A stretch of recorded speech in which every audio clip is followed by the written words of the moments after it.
Beberapa hal yang disebutkan dalam Ugo Wangsit Siliwangi yang masih menjadi misteri. Masih mengenai Satrio Piningit atau calon Ratu Adil yang banyak dibicarakan orang.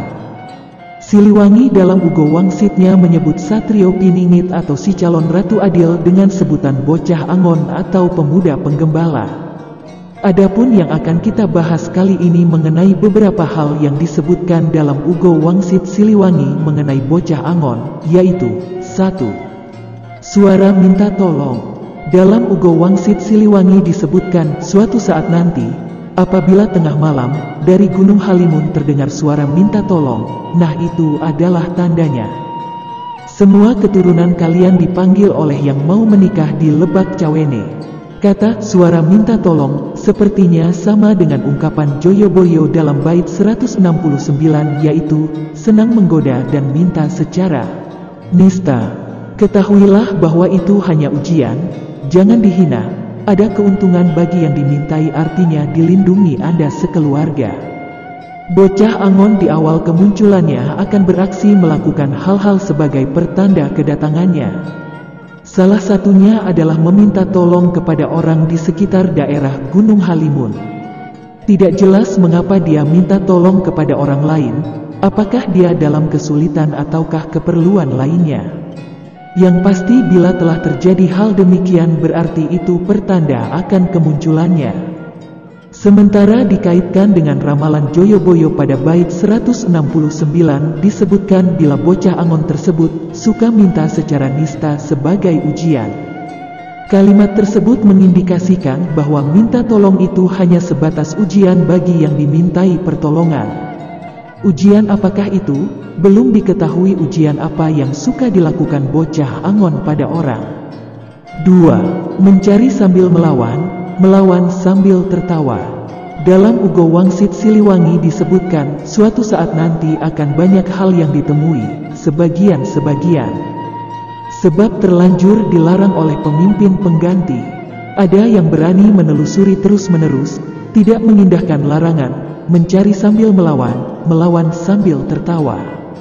Dialah anak gembala. Kata terlanjur dilarang ini apa maksudnya? Apakah dilarang dalam mengungkap fakta-fakta atau dilarang meluruskan sejarah? Sepertinya masih butuh penafsiran lagi. Kata banyak yang ditemui sebagian-sebagian karena terlanjur dilarang pemimpin baru, menunjukkan bahwa yang akan ditemukan masyarakat memang hanya sebagian saja. Oleh karena sebagian saja maka yang ditemukan tersebut belumlah lengkap dan tentunya belum sempurna hasilnya. Tetapi tidak bagi bocah angon, dia terus saja mencari sambil melawan. Bisa jadi temuan si bocah angon ini kelak merupakan temuan yang paling lengkap dan mendekati kebenaran. 3. Dia gembalakan ranting daun kering dan sisa potongan pohon. Dalam Ugo Wangsit Siliwangi disebutkan apa yang dia gembalakan? Bukan kerbau, bukan domba, bukan pula harimau ataupun banteng, tetapi ranting daun kering dan sisa potongan pohon. Dia terus mencari, mengumpulkan semua yang dia temui, tapi akan menemui banyak sejarah atau kejadian. Selesai zaman yang satu datang lagi satu zaman yang jadi sejarah atau kejadian baru. Setiap zaman membuat sejarah. Setiap waktu akan berulang itu dan itu lagi. Bocah angon memiliki kebiasaan mengumpulkan daun dan ranting. Kata daun dan ranting yang disebutkan Ugo Wangsit Siliwangi dalam bahasa asli Sundanya yaitu kalakai jeng tutunggul. Kalakai merupakan daun lontar yang biasa digunakan oleh orang kita pada zaman dulu kala sebagai lembaran daun untuk menulis.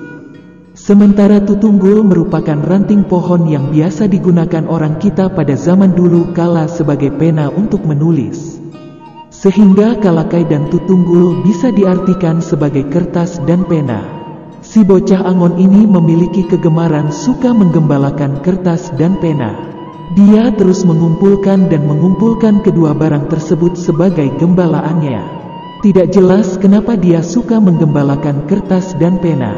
Kata mengumpulkan itu, berarti kertas dan pena tersebut tidak hanya satu buah, tetapi jumlahnya banyak dan itu menjadi barang kegemarannya.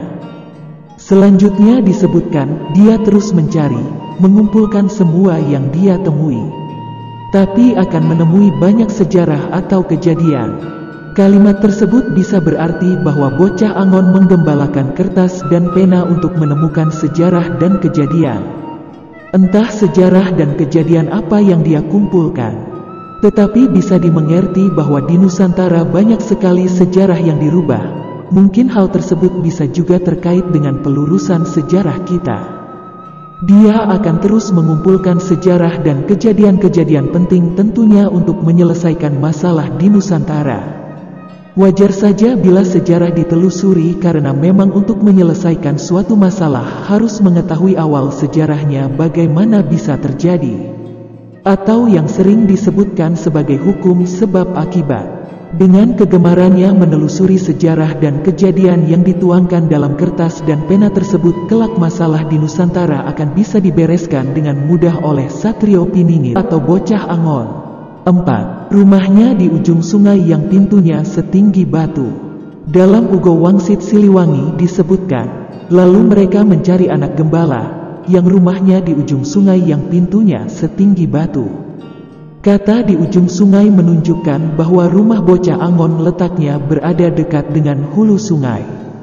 Siliwangi tidak memberikan gambaran berapa jarak antara rumah dengan sungai tersebut.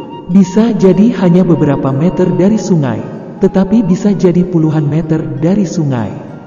Siliwangi juga tidak menyebutkan nama dari sungai tersebut sehingga rada menyulitkan untuk menentukan letak sungainya. Di Jawa terdapat banyak sekali sungai membentang dari utara hingga selatan. Dan rata-rata di pinggir sungai terdapat banyak rumah penduduk dan ini tentunya sangat menyulitkan untuk menentukan letak sungainya yang sesuai kata Siliwangi. Kemudian untuk kata pintunya setinggi batu masih perlu dipertanyakan, apakah atap rumahnya terbuat dari batu, dan juga apakah pintu rumahnya juga terbuat dari batu? Bisa jadi demikian, tetapi mungkin juga tidak demikian. Kalimat tersebut bisa dipahami bahwa rumah bocah Angon tidak hanya satu lantai, namun bertingkat rumahnya.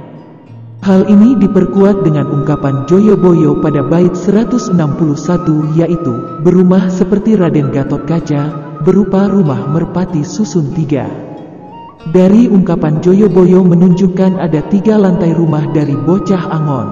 Tentunya bukan rumah biasa, bisa jadi rumah tingkat ekonomi menengah atau memang bocah Angon dari keluarga kaya. Belum bisa dipastikan.